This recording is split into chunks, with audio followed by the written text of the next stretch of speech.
ছেড়ে দাও আমাকে।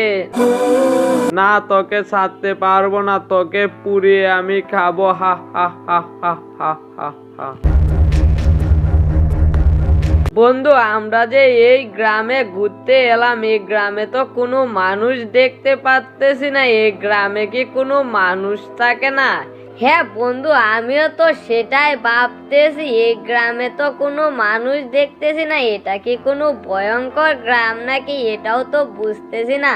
চল বন্ধু, আমরা ফিরে যাই। না না না, আমরা যখন একবার ঘুরতে এসেছি তাহলে ফিরে যাব কেন? আর আমরা ভয় পাবো কেন? আমরা হলাম শহরের মানুষ, আমরা কেন ভূত প্রেত ভয় পাবো?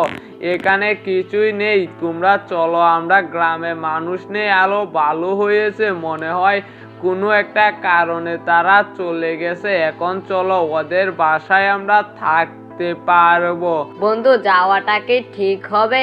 আরে ভয় পেও না বন্ধু, ঠিক হবে, চলো আমার সাথে। তখন তাদেরকে নিয়ে একটি বাসার সামনে গিয়ে বলতেছে, বন্ধু দেখতো বাসাটা কেমন, এই বাসাটার মধ্যে আজ রাতটা থাকবো, কাল সকালে আবার ঘুরে শহরে ফিরে যাব। তখন ওই বাড়িতে অনেক বাতাস এবং কি নিকট একটা শব্দ হতে শুরু করলো। বন্ধু, এই বাসাটা তো দেখা যাচ্ছে অনেক ভয়ঙ্কর, কেমন যেন আমার লাগতেছে, চল না যাই।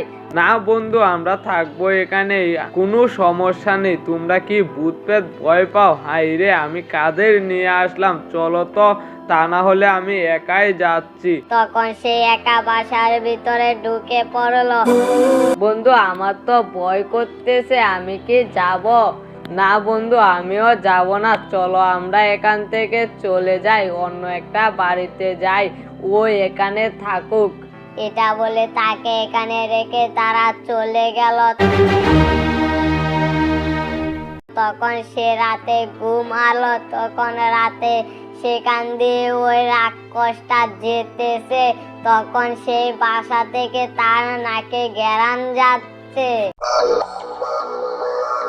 হা হা হা হা হা, এ তো মানুষের ঘেরান, এখানে নিশ্চয় কোনো মানুষ এসেছে, ঘেরানটা তো এই বাসাটার ভিতর থেকে লাগতেছে। না, আমি এই বাসাটার ভিতরে দেখে আসি, আর আমার নাকে তো মানুষের ঘেরান আসলে আমার নাক কখনো মিথ্যে হতে পারে না। আর যদি কোনো মানুষ আছে তাহলে ওকে পুড়ে খাবো। হাই, অনেকদিন ধরে মানুষের মাংস খাই না। হা হা হা হা হা। এটা বলে সে ওই ঘরে ঢুকে দেখে সেখানে সে ঘুমাচ্ছে। তখন তাকে সেখান থেকে আগুনের উপর নিল। আমাকে ছেড়ে দাও, আমাকে কেন এভাবে পোড়াচ্ছ, আমার কষ্ট হচ্ছে। হ্যাঁ, তোকে তো আমি পুড়াবো, তোকে পুড়িয়ে খাবো না, আমাকে ছেড়ে দাও, বাঁচাও বাঁচাও। তখন তাকে কেউ বাঁচালো না, তখন পুড়ে সেখানে সে খেয়ে ফেললো। আজ মানুষের মাংসটা অনেক টেস্ট হয়েছে, এখন আমি একটা ঘুম দেই। তখন সে সেখানে ঘুমিয়ে গেল। এ রাজু, উঠ, এখন তো সকাল হয়েছে, আমার তো আবার ওই শাকিলের কাছে যেতে হবে, কারণ শাকিল তো সে আমাদেরকে রেখে সে ওই ভয়ানক বাসাটার মধ্যে গিয়েছিল। চলো এখন ওকে ডেকে নিয়ে আসি। আচ্ছা ঠিক আছে, তাহলে চলো আমরা ওর কাছে যাই। এটা বলে সেও ওই শাকিলের কাছে যেতে শুরু করলো। বাসাটার সামনে যেতে তারা দেখে ওই রাক্ষসটা সেখানে শুয়ে রইল। তখন ওই দানব রাক্ষসটার নাকে ঘ্রাণ দিল। হাই হাই, এ তো দেখি মানুষের প্রাণ, এই প্রাণ কোথা থেকে আসতেছে, আমাকে তো উঠে এখনই দেখতে হবে। না না না, আমি এই মানুষকেও খাবো, আমার গ্রাম থেকে কেউ ফিরে যেতে পারবে না। তখন সে উঠে দেখে দুইজন মানুষ বাহিরে দাঁড়িয়ে আছে। তখন তারা দেখে, বন্ধু চল, ওই দানবটা উঠে পড়েছে, তা না হলে আমাদেরকেও খেয়ে ফেলবে। হ্যাঁ বন্ধু, তাহলে চলো আমরা পালাই। তখন তারা পালাতে শুরু করলো, কিন্তু ওই রাক্ষসটাও দৌড়াতে শুরু করলো। তখন একটাকে ধরে ফেললো। ছেড়ে দাও, আমাকে ছেড়ে দাও। না না না, তোকে আমি ছাড়বো না, তোকে আমি কাল পুড়ে খাবো। গতকাল রাতে একটাকে খেয়েছি, ওইটাই পেট ভরে গেছে, তোকে আমি কাল খাবো। তখন তাকে ঘরে নিয়ে গিয়ে বন্দি করে রাখলো। ওইদিকে আবার সে দৌড়াচ্ছে আর বলতেছে, হায় আমার এক বন্ধুকে তো পুড়ে খেয়ে ফেলেছে, আরেক বন্ধুকে ধরে নিয়ে গেছে, এখন আমার বন্ধুকে কি যে করে। আমি যদি থাকতাম তাহলে তো আমাকেও ধরে ফেলতো না, একটা কিছু করতে হবে। যে দেখে গ্রামের সবাইকে বলে। তখন সে গ্রামে গেল, গ্রামে গিয়ে এক লোকের কাছে সব খুলে বলল। হাই হাই, এ কি বলতেছো? ওই গ্রামে গিয়েছো কেন? ওই গ্রামে তো কোনো মানুষ যায় না, ওই গ্রামে একটা ভয়ঙ্কর রাক্ষস থাকে, তুমি তা জানো না? হ্যাঁ, আমরা তো শহর থেকে এসেছি, আমরা তো ওই গ্রাম সম্পর্কে তেমন একটা কিছু জানি না, তাই আপনাকে বললাম আপনি একটা কিছু করেন। আচ্ছা, চিন্তা করো না, তুমি যদি চিন্তা করো তাহলে তো উদ্ধার করতে পারবে না। পাশের গ্রামে একটা বট গাছের নিচে একটা সাধু থাকে, চলো আমি ওর কাছে নিয়ে যাচ্ছি, তুমি ওর কাছে সবকিছু খুলে বলবে। তখন তাকে ওই সাধুর কাছে নিয়ে গেল। হক মৌলা, তোরা কেন এসেছিস সেটা আমাকে বল। তখন তাকে সব খুলে বলল।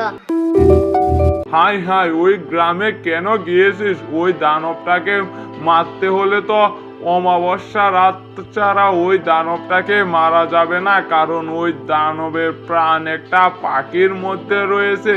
তোরা কি পারবি ওই পাখিটাকে সেখান থেকে মেরে ফেলতে? তা না হলে অমাবস্যা রাত লাগাত অপেক্ষা করতে হবে। হ্যাঁ, তাহলে যদি ওই দানবটা আমার বন্ধুকে খেয়ে ফেলে তাহলে কি হবে? সেজন্য আমি একটা ব্যবস্থা করতেছি। এই নে কিছু আম আছে, এগুলোর মধ্যে আমি মন্ত্র পড়ে দিচ্ছি যাতে অমাবস্যা রাত লাগাত ওর খিদে লাগবে না। তারপর তোরা ওই অমাবস্যা রাতে ওই দানবটাকে মেরে সেখান থেকে ওর পাখিটাকে নিয়ে আসবে, তারপর আমি দেখবো ওকে আমি কি করতে পারি। তখন সে ওই আমগুলোকে সে কিছু মন্ত্র পড়ে তার কাছে দিল, যে সে ওই দানবের কাছে পাঠালো। তখন দানবটা দেখে হাসতেছে। একটাকে তো আটকিয়ে রেখেছি, আজ ভেবেছি রাতে খাবো, এখন তো দেখা যায় আর একটা চলে এসেছে। তুই যখন এসে পড়েছিস তাহলে তো তোকেও বন্দি করতে হবে। না না না দানব, আপনার জন্য আমি কিছু খাবার নিয়ে এসেছি, আপনি আমাকে পরে খেয়েন। আপনার জন্য এই আমগুলো নিয়ে এসেছি শহর থেকে, আপনি তো এই আম গ্রামে পাবেন না, সেজন্য আপনার জন্য নিয়ে এসেছি। আম তো খাবো, কিন্তু তোকেও আগে খাবো না। না, আপনি আগে আমগুলো খান, তারপর যদি আপনার মায়া হয় তাহলে আপনি আমাদেরকে কাল খেন। আচ্ছা ঠিক আছে, তাহলে তোর আমগুলো দে, আর তোকে বন্দি করে ফেলতে হবে। তখন তাকে বন্দি করে সে আমগুলো খেয়ে।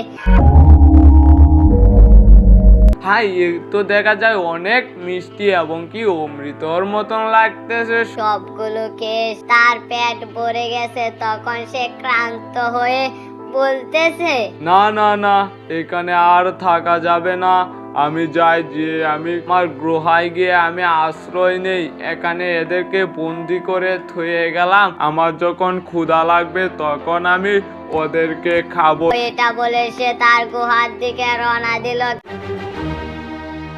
কিছুক্ষণ পর তার গুহায় গিয়ে সে ঘুমিয়ে গেল। বন্ধু, তুই কেন এসেছিস? তুই জানিস না ওই রাক্ষসটা আমাকে বন্দি করে ফেলেছে, এবং কি তুই যে এসেছিস তোকেও তো ও ছাড়বে না, এখন তো তোরও জীবনটা দিতে হবে। কেন তুই আমার জন্য এসেছিস? হ্যাঁ বন্ধু, তোকে আমি একা ফেলে কোথাও যেতে পারি বল? তোরা আমার বন্ধু না, তোকে রেখে আমি কিভাবে যাই? আমার এক বন্ধুকে ও পুড়ে খেয়ে ফেলেছে, সেই কষ্টই তো আমি থাকতে পারতেছি না। আবার তোকেও যদি কিছু করে ফেলে তাহলে আমি কাকে নিয়ে ঘুরবো এবং কি কাকে নিয়ে থাকবো? তুই বুঝিস না। হ্যাঁ বন্ধু, কিন্তু এখন যে আমাদের কি হবে? চিন্তা করিস না বন্ধু, আমি এক সাধুর কাছে গিয়েছিলাম। সাধু কিছু আমের মধ্যে মন্ত্র পড়ে দিয়েছে, সেই মন্ত্রের আম খেয়েছে ওই রাক্ষসটার অমাবস্যা রাত লাগাত তার ক্ষুধা লাগবে না এবং কি আমাদেরকেও খাবে না। তখন অমাবস্যা রাতে ওই রাক্ষসটাকে আমরা মেরে ওর পাখিটা নিয়ে যাব, তারপর ওই পাখিটাকে সাধুর কাছে দেব, তারপর দেখবো সাধু কি করে। আচ্ছা ঠিক আছে। এভাবে কিছুদিন কেটে গেল, তখন অমাবস্যা রাত শুরু হলো।